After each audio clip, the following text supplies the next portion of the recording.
never know that the person sitting to your left and the person sitting to your right, and even you don't know what they might have gone through today or yesterday.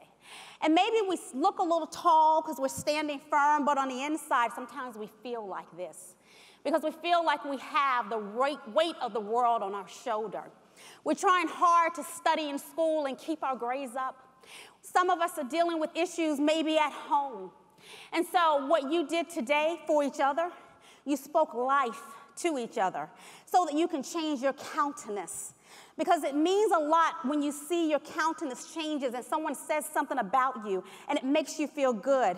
So I hope today as you listen to me that you're able to sit down, and when you get comfortable in your chair today, I really hope that you can sit a little tall or push your chest back, hold your head up, and just feel a lot more confident than probably you did when you walked in. I want to talk to you about unleashing the champion within. You know, oftentimes I get asked this question, how can I become a champion? And my answer to that is, you're already a champion. It's just up to you to make the decision whether you're going to awaken the champion within or allow the champion to stay dormant and allow life to pass you by. You know, when I look across this beautiful auditorium, I see boys and girls of all ages, of all ethnicities. You have different styles and different personalities, and you're in different grade levels. But I bet there's one thing that each and every one of you have in common, and that one thing is each and every one of you have gone through some type of challenge, struggle, or pain that is trying to talk you out of living your life and achieving your goals, trying to prevent you from achieving your goals, living your life, and walking in your purpose. But I want to come here today to tell you that every obstacle and challenge that you encounter, don't you allow any situation or circumstance to hold you back, because you were designed and created to be a champion. I want to talk to you a little bit more about positioning. We talked about your stance and standing. Positioning is very important. Sitting, what you do is very relaxed right now. It doesn't take much effort. But for me to stand here in 4.5-inch shoes, trust me, it takes a lot of effort. That is not easy on my feet. But standing, the effort that it takes is well worth it. So I suggest and recommend to you today to continue standing. And the definition for standing, there are many of them, but there's one that's very important to me, and the reason for that, it really relates to life. It says a situation or set of circumstances that prevents someone's power to act. I ask you today, who or what are you allowing to take away your power to act? Who or what are you allowing to hold you back from living your greatness? You know, if you don't stand for something, you'll fall for anything. And that term, falling, it means that you will accept status quo. You will accept the hardships that life passes your way. Instead of standing strong, having your position, believing in yourself, that you can and will succeed, and not allowing anything to tell you any different. You know, I love the game of chess because the pieces and pawns on the board is much like life. The pieces and pawns on the chessboard are strategically placed so that the opponents can win, but it causes a lot of focus and strategizing, much like life. So there are certain things in your life that has to happen in order for you to get to the next level or next phase in your life. And so we have to understand life isn't going to always be easy, but it's up to you to make the decision. How are you going to handle what happens in your life?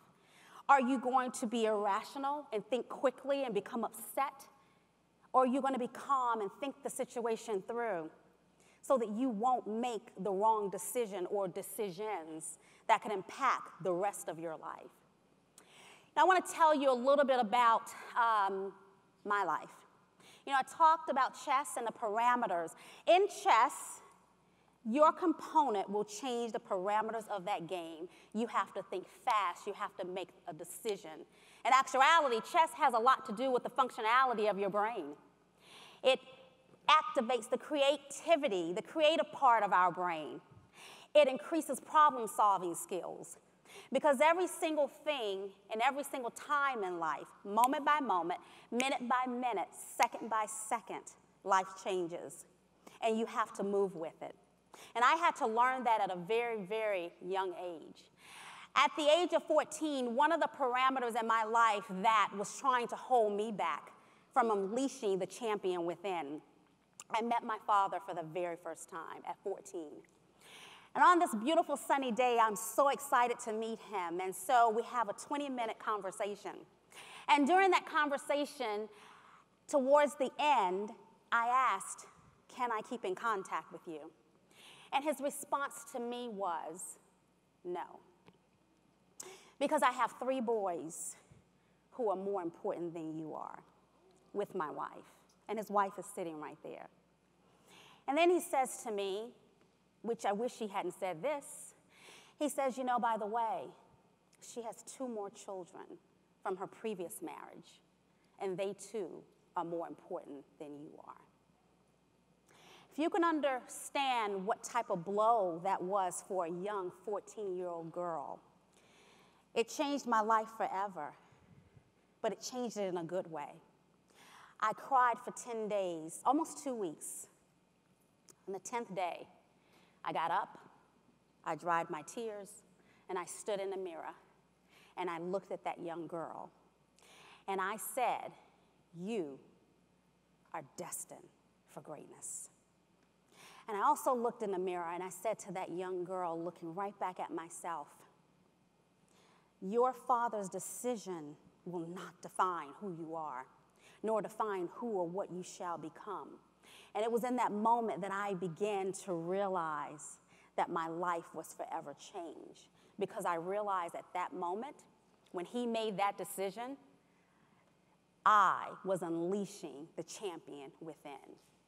Because of his rejection, his lack of love for me, because he did not want to have anything to do with me, it empowered me to know that I am a champion, and it prepared me to be the champion that I am today.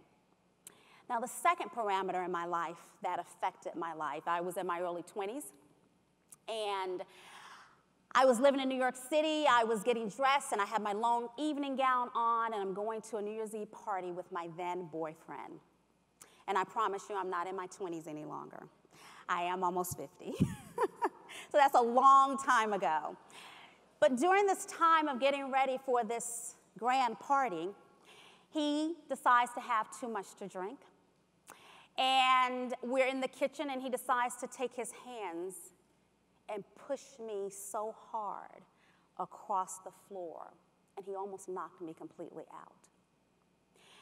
And it was at that moment, as I'm sitting in front of about 50 to 60 guest members watching me just slide straight across the floor. It was in that moment I sat and I asked myself, why? And what did I do wrong? And then I also quickly, in that moment, said to myself, I did nothing wrong. He chose to hit me. He chose to drink too much. He chose to devalue my self-worth. Well, then I got up and I called the police, and they came. And one of the 2 officers said something that made a huge impact in my life. He looked at me and he said, you know, I'm old enough to be your father.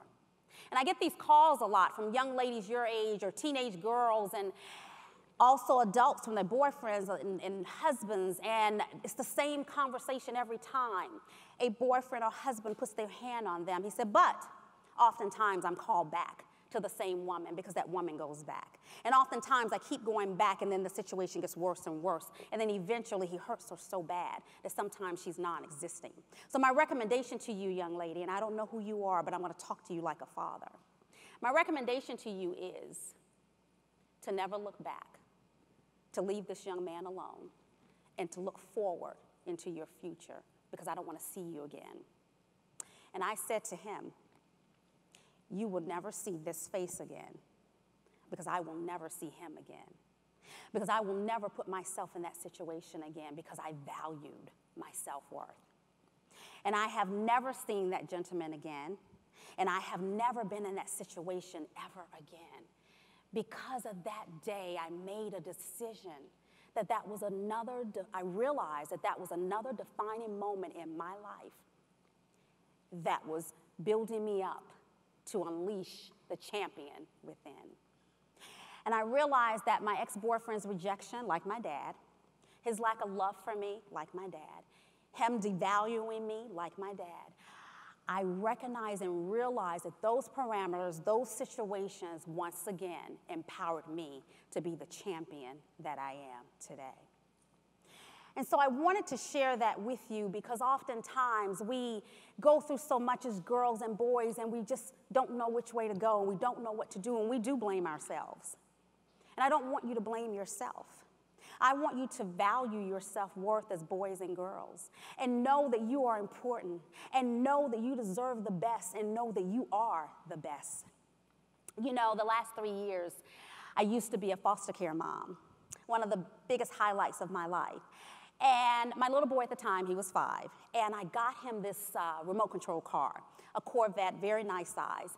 And he's running it up and down the hallway. I'm sitting on the sofa on my computer, and he's thinking that I'm not looking at him. My kids knew. We didn't want hands on the wall. We didn't want to mess up the walls. We wanted everything to stay nice. And so I'm sitting there watching him, and he's driving this really nice Corvette up and down the hallway. So he takes it, and he drives it down the hallway, and it hits the wall, and he backs it back up. And then he drives it down the hallway again, it hits the wall, and he backs it back up. And so he's looking at me thinking I'm not paying him any attention. And then finally he says, my kids named me Honey. And he says to me, Honey, I'm trying to break this toy. I'm not understanding why isn't it breaking. Instead, every time I move it up against the wall and back it back out, the lights are blinking and the engine is getting stronger. And then he says, I said, well, why do you want to break it? He said, because you're going to go get me another one. And that's so true. I heard someone say, oh.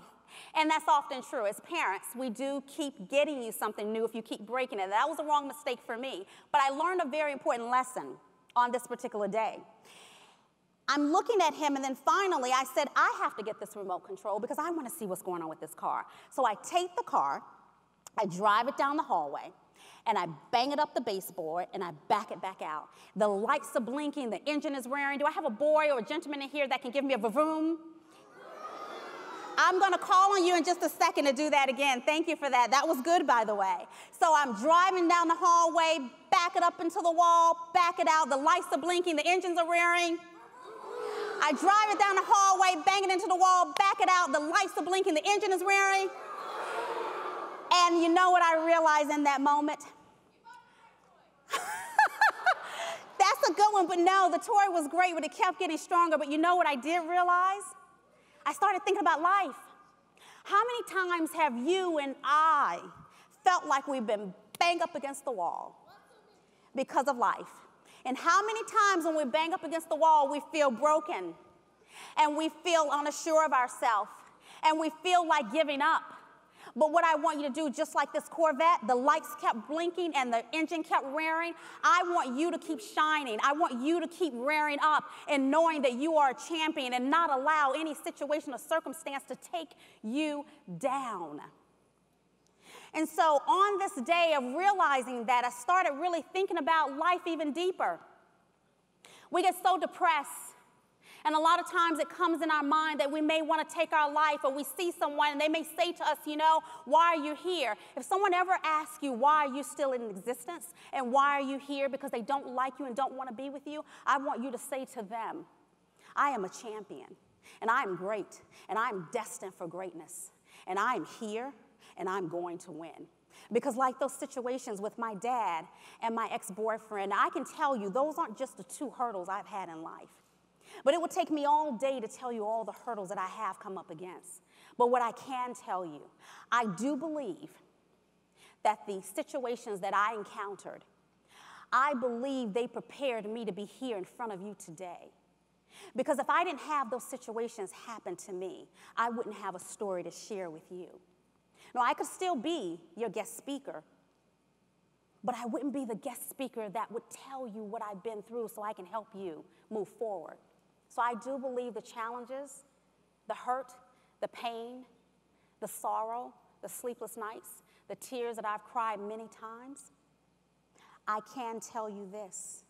It is because of my faith that I've been able to stand strong and tall and be courageous and fearless to come to you, beautiful boys and girls, and say, live life.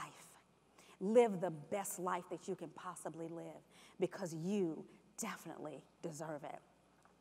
And so I want you to know that not to allow any situation or circumstance to take away your joy. Don't allow any situation or circumstance or anyone to take away that bright light that's shining inside of you. You know, I began this message. I came out in my championship robe, my championship belt, and my boxing gloves. Now that was cute. It's a cute costume from Party City. I love Party City. I love costumes. But it was a much more symbolic reason for that. When I ran from there to here and up about 5 steps, I did that for you, and I did it for me. Because it was very symbolic to me to remind me of my past, my present, and where I'm going in the future. And I want it to be symbolic for you, to remind you that yes, we have to fight sometimes, as you saw me do, but not with your fists and not with your hands. Fight with your mind. Fight because you are intelligent and you're smart and you're doing everything in school to go to college and get an education, so you too can be a brighter light and a vessel for other kids, so you can empower them and you can continue living the best life you deserve to live. So I started this with you up on your feet, and we're going to end it with you up on your feet. I want every boy, girl, student member, family members, everyone up on your feet. And I want you to listen to me for a second. On the count of 3, this is what I want you to do. Listen to what I'm going to have you say.